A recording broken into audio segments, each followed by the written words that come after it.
there, everybody.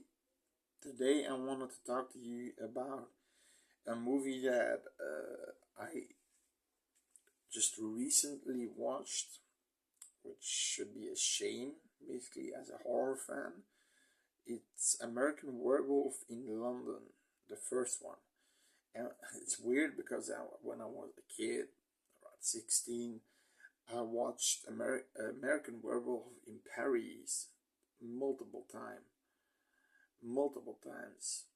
I liked the fact that the werewolves were, you know, drawing people to this dancing, this rave or something, and that they close the doors, and it's kind of like Blade, the first scene with Blade where all these people are on a discotheque, and I've got only one dude that's getting you know, that is getting seduced into the rave party, but they need something to dance, they need some food, they need and in this one, the werewolf in Paris one, that's the same kind of deal, but they really just want the food, and so they turn a lot of werewolves turn, and it's pretty cool. And now I've seen this one. It's completely different. Completely different. They are really, in the second one, they are really up the ante with gore and kills and multiple werewolves. You've got multiple werewolves in this one too. So it's directed by John Landis, and you've got David Norton, who plays David David Keeler, who plays David. Then you've got Griffin John, Griffin Dunn, who plays Jack. He's his best friend, and these two are traveling through Europe, and they're in England at that time, and they're in the outbacks of England. They go in this little village, and it has a pub, and they're trying to find something to stay the night. It has a B&B, and they ask in the B&B, in the pub, that they can sleep there. They say no, it's no vacancy. Okay, so they drink a beer and this and that, and everybody's watching them. It's pretty awkward, and eventually one of the, I think if David or Jack, they say, let's go, and maybe we will find something else in another nearby village. Then somebody stopped him, and he says, don't go through the moors. Don't pass through the moors, please. And okay. Now, when they went out of the pub, and I think it's Jack who says, I think it's Jack that says, let's go through the moors, because it's a shorter way to the next village. But David says, no, but he heard what he said. No, just these guys are all superstition-like and things like that. They go through the moors, and what happens is they get attacked by an unknown wolf-like creature. Jack gets attacked as first. Then David wants to see. He gets attacked and bitten in the hand, but everybody from the pub is there with guns and shoot the hell out of the let's say of course it's a werewolf, because then you see it's turning again into what he was before, and you see that it's an old man. So they knew that these tourists they were probably watching them, and they saw that they were going through the moors, and that's how they found them and killed the werewolf that attacked them. Jack, of course, is dead. He's being ripped apart, but David is alive. Now, apparently, these werewolves in this movie can be killed by regular bullets and not silver bullets. So they're easier to kill, basically.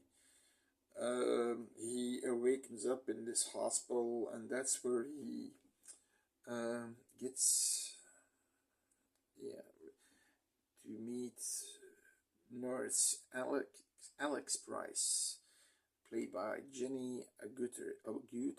I'm probably butchering that name.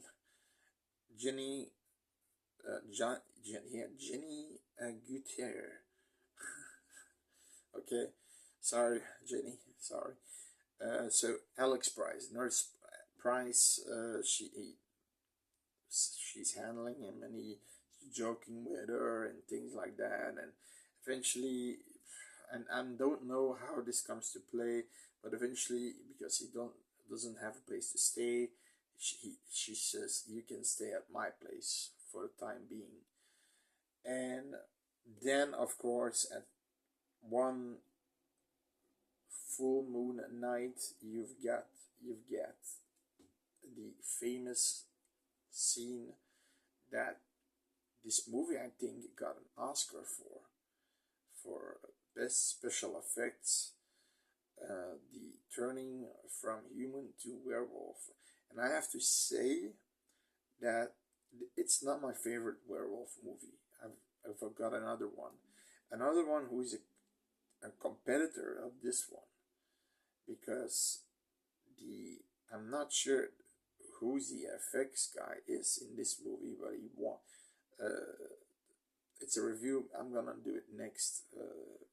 Joe Dante wanted him for The Howling, but they were John Dante and Landis. They wanted that effects guy, but it didn't work out. So Dante had to go with a different one. So they are made in the same year, of course, and at the same timeline. But I have to say, I never saw such a cool transformation. You see everything from the head to going to the snout, the fingers.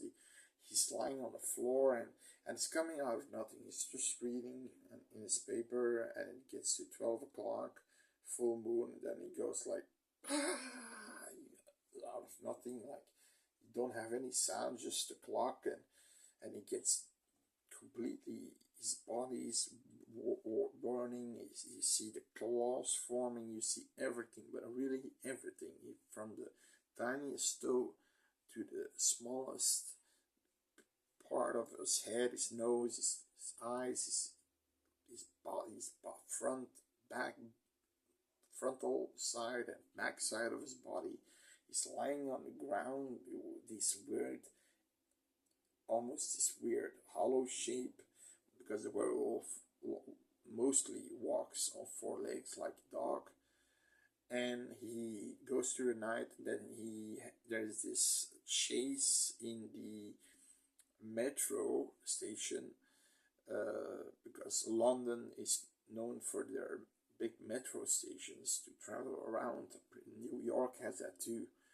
I guess because of the big cities, it's easier to go with a train than with a metro train, than with a car. But it's late, and of course it's after midnight, and there's nobody, and he sees that guy, and he starts, and then you see this really tense cat and mouse game, and he's trying to escape. Eventually he gets him, he kills him.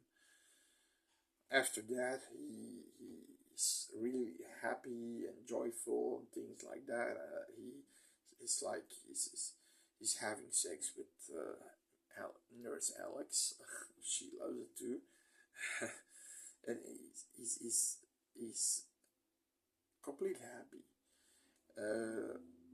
Then of course it changes again. Then he kills again a couple. I guess a couple. You see the hand flying away, and he's butchering them. But after that, he knows that something is wrong, that there's something wrong with him, and he goes back to the little village where the Moors were. Then he tries to get information, but nobody wants to talk to him because he thinks they know more than they appear to be. And then you've got, well, he was one of the chess players in the pub. Now, who is this chess player? It's Rick Mail. And if you know Rick Mail, if you know some BBC humor sitcoms, he was in the Angry Ones, the the movie Paradisio. Uh, he's a comedy actor. He's it's one of my favorite British comedy actors, and painfully he died a few years ago. I think a heart attack. So rip Rick Mail.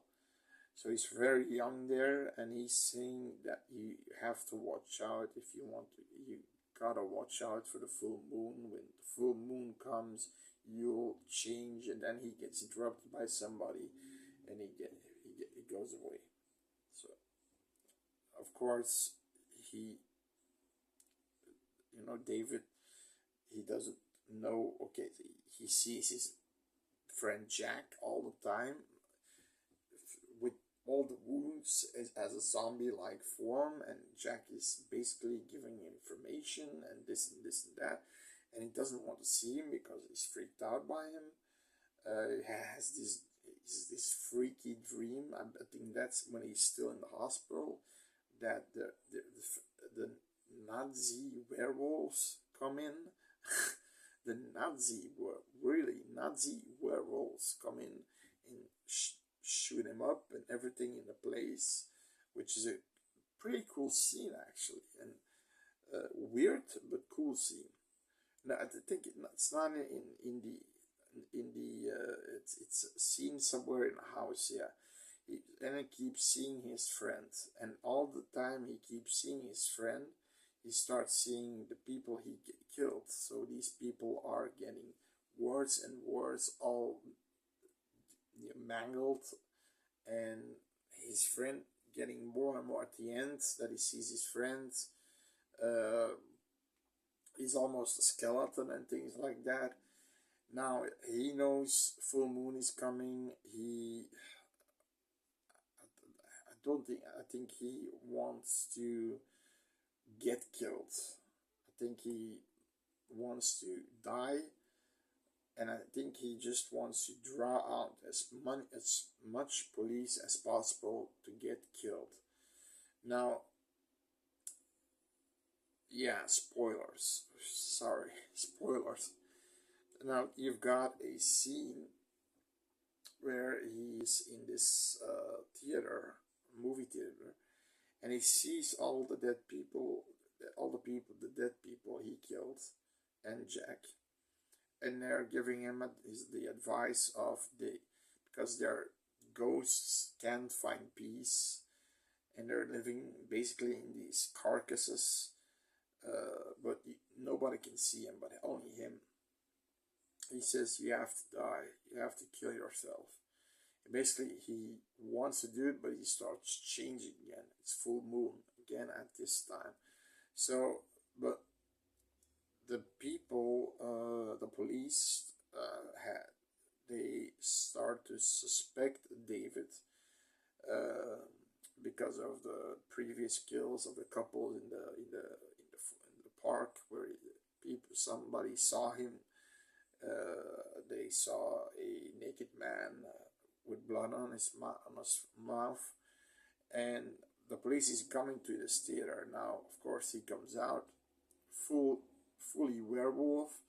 That's a cool scene. He just hacks off, he claws off the head of the police detective, and Nurse Alex knows that David is a werewolf, and then she tries to follow him, tries to get him and protect him, and tries to change his mind and keep him somewhere that she can find a cure.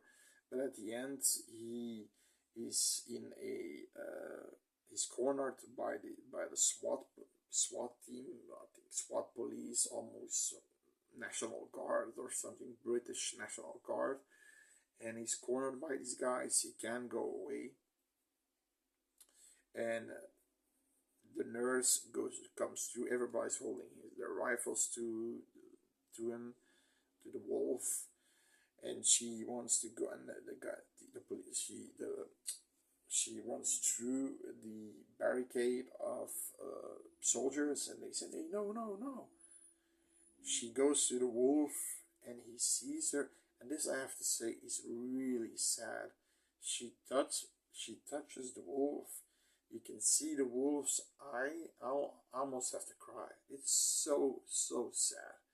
He gets a tear in his eye. She gets a tear, and eventually he pushes her away and attacks her, knowing that the soldiers would shoot, and the soldiers, of course, put him full of holes, and he's lying there, of course, as David, human David, full of holes, and the movie ends there. It's a very sad, and I was pretty emotional because he didn't want to be this way, and he found a really nice person that he loved. They loved each other, and yeah, I mean, he didn't want to kill her, but it was just a ploy to get shot because he knew that it never could stay the same.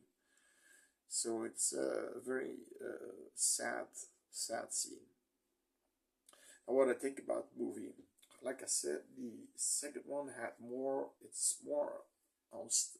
The second one had what I remember bad CGI, but was more on steroids. Basically, a movie more on steroids, more oomph. This one is more